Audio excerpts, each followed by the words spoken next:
Hello student, ये video मैं उन स्टूडेंट्स के लिए बना रहा हूँ जो आने वाले टाइम में डॉक्टर बनने वाले हैं और साथ ही साथ अभी आप लोगों ने 12th का एग्जाम दिया है और नीट का एग्जाम भी आपने दिया होगा। बहुत अच्छा स्कोर आया है आपका और अगर स्कोर अच्छा आया है तो आप एमबीबीएस के लिए भी जा सकते हैं और वेटनरी के लिए भी जा सकते हैं। दो ऑप्शंस अवेलेबल है आपके पास में।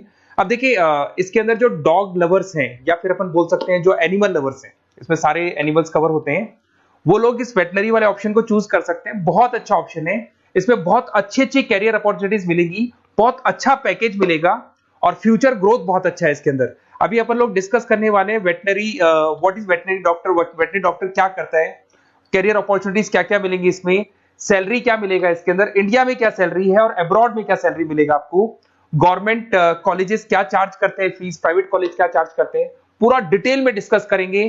कहां एडमिशन लेना चाहिए, कितनी फीस पे लेना चाहिए, स्कॉलरशिप कितना मिलेगा, कम से कम बजट में कौन सा कॉलेज मिलेगा, इसको अपन बिल्कुल डिटेल में डिस्कस करने वाले हैं। चलो शुरू करते हैं।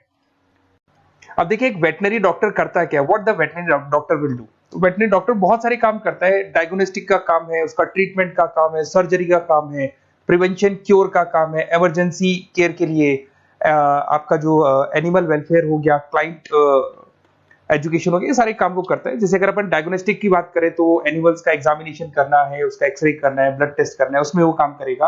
अगर मैं ट्रीटमेंट की बात करता हूँ तो यहाँ पे वो मेडिसिन वगैरह जो देगा वो देगा आपको, प्रोवाइड वैक्सीनेशन, वो बहुत इंपॉर्टेंट है क्योंकि वैक्सीनेशन वगैरह अपन देखते हैं डॉग्स वगैरह को रेगुलर बेसिस पे अपने को देना पड़ता है।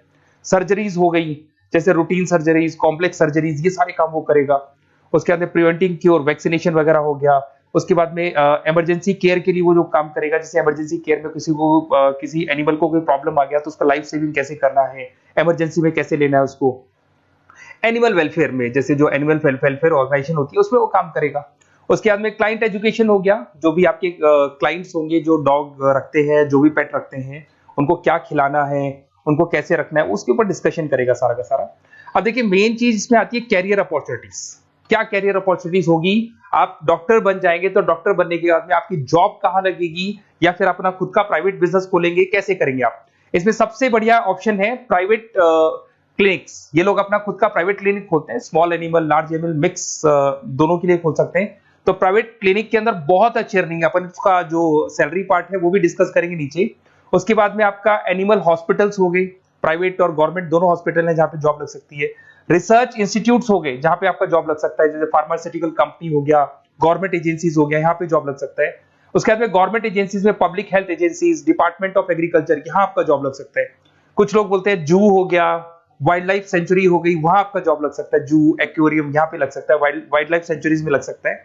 उसके अलावा फूड प्रोडक्शन इंडस्ट्रीज हो गई, जैसे लाइफ स्टॉक प्रोडक्शन हो गया, जैसे कोई मुर्गियों का बिजनेस करता है या मुर्गियों का फार्म है, वहां पे भी जॉब लग सकता है आपका। एनिमल वेलफेयर एडवाइस के लिए जॉब लग सकता है आपका। कुछ नॉन प्रॉफिट ऑर्गेनाइजेशन होती है जो एनिमल्स के लिए खुली हुई है और उनका ऑब्जेक्टिव होता है कि कोई भी अगर एनिमल के साथ कोई प्रॉब्लम है तो वो लोग सॉल्व करते हैं उसको, उसका कोई चार्ज नहीं है, वहां आपका जॉब लग सकता है। उसके बाद में पेट और फूड न्यूट्रिशन, क्या खिलाना है, जैसे आपने सुना होगा डॉग्स को पेडिग्री देते हैं अपन, वैसे कौन सी चीज खिलानी चाहिए, क्या नहीं खिलाना चाहिए, उसकी जो जितनी मेडिसिन बनेगी या जितने फूड बनेंगे वहां जॉब लग सकता है आपका। उसके अलावा आपका स्कूल्स एंड कॉलेजेस में आपका जॉब लग सकता है एज अ फैकल्टी। पढ़ने के बाद में अगर आपका इंटरेस्ट है फैकल्टी बनने का तो वहां आपका जॉब लग सकता है। कंसल्टेंसी फर्म्स हो गया, animal health consultancy, food safety consultancy, यहाँ आपका जॉब लग सकता है। देखो ये सारे ऑप्शन है। उसके अलावा सैलरी पैकेज देखो, अभी मैं जो सैलरी पैकेज की बात कर रहा हूँ, इंडिया की बात कर रहा हूँ, अपना जो होम कंट्री इंडिया इसकी बात कर रहा हूँ। फिर अपन सैलरी पैकेज की बात करेंगे, वो अब्रॉड की बात करेंगे। तो सब में अगर आप देखें तो ऑन एन एवरेज ये मान के चले कि आपका 5 लाख से 10 लाख तक का एवरेज जा रहा है पैकेज। अगर प्राइवेट क्लिनिक भी आप खोलते हैं, गवर्नमेंट सर्विस भी करते हैं ना, तो आप ये मान के चले कि आपका पैकेज 5 से 10 के बीच में जाएगा। उसके बाद रिसर्च इंस्टीट्यूट में भी यही मिलेगा आपको, जूस वगैरह के अंदर आपका यही 5 से 10 लाख के बीच में मिलेगा। फूड प्रोडक्शन इंडस्ट्रीज है, नॉन प्रॉफिट ऑर्गेनाइजेशन है, तो ऑन एन एवरेज ये मान के चलो 5 लाख टू 10 लाख, तो एज अ फ्रेशर आपको एक्सपीरियंस हो जाएगा तो पैकेज बढ़ जाएगा। कंसल्टेंसी फर्म से यहाँ लग सकते हैं।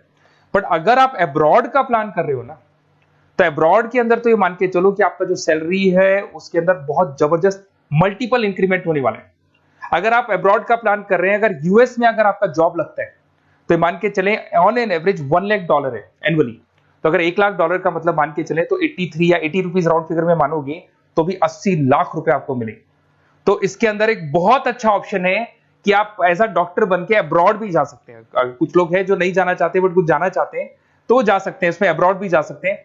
उसमें यूएस है, यूके है, ऑस्ट्रेलिया है, कनाडा है, जर्मनी है, बाकी और बहुत सारी कंट्रीज है जहां पे बहुत अच्छे अच्छे जॉब लगेंगे। ऑन एवरेज मान के चलो 80 लाख, 70-80 लाख रुपए आपको साल के मिल जाएंगे। ये सारे ऑप्शंस हैं।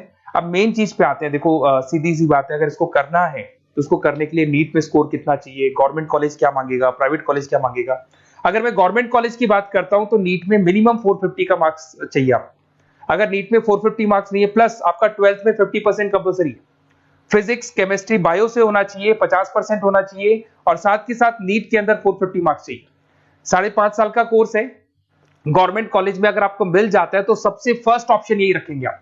यहां पर आपका 2 लाख रुपए फीस मान के चलो तो 8 लाख रुपए में आप ये मान लो 8-10 लाख के अंदर अंदर, मतलब मैक्सिमम 10 लाख का खर्चा मान के चलो, इसके अंदर अंदर आपका कंप्लीट कोर्स हो जाएगा अगर गवर्नमेंट कॉलेज मिलता है। बट अगर आपका स्कोर कम है तो मैं आपको एडवाइस करूंगा गो फॉर प्राइवेट कॉलेज, क्योंकि आगे स्कोप बहुत अच्छा है कि वापस जब आप कहीं अब्रॉड जाते हैं या फिर कहीं और जॉब करेंगे तो निकल जाता है सारा पैसा, कोई दिक्कत नहीं है। प्राइवेट कॉलेज के अंदर नीट अपीयर चाहिए। अगर आपका स्कोर कम भी है तो भी चलेगा, नीट अपीयर है तो भी चलेगा।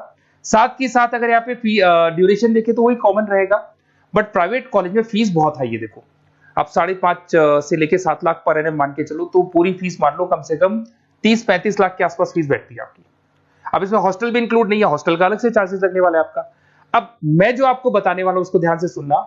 प्राइवेट कॉलेज में बहुत सारे कॉलेजेस हैं जो लोग स्कॉलरशिप पे एडमिशन लेते हैं, बच्चों को पता ही नहीं उन कॉलेज के बारे में।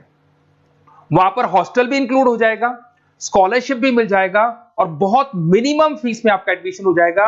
इतना फीस आपका लगेगा ही नहीं, आप ये मान के चलो। तो उन सारे कॉलेजेस का अपन डिटेल में डिस्कस करेंगे। मेरा नंबर आप लोग के पास है, इस पे जैसे आप कॉल करेंगे तो या तो मैं रिसीव कर लूंगा, अगर मैं रिसीव नहीं करूं तो आप मेरे को मैसेज डाल के छोड़ना, मैं हाथों हाथ डिटेल, मेरे जो डिटेल काउंसलर्स हैं उनसे मैं बात करा दूंगा, वो आपको डिटेल में सारा डिस्कस करेंगे। Okay, best of luck. कोई प्रॉब्लम हो, ये नंबर है मेरा, इस पे कॉल कर सकते हैं। Okay, best of luck.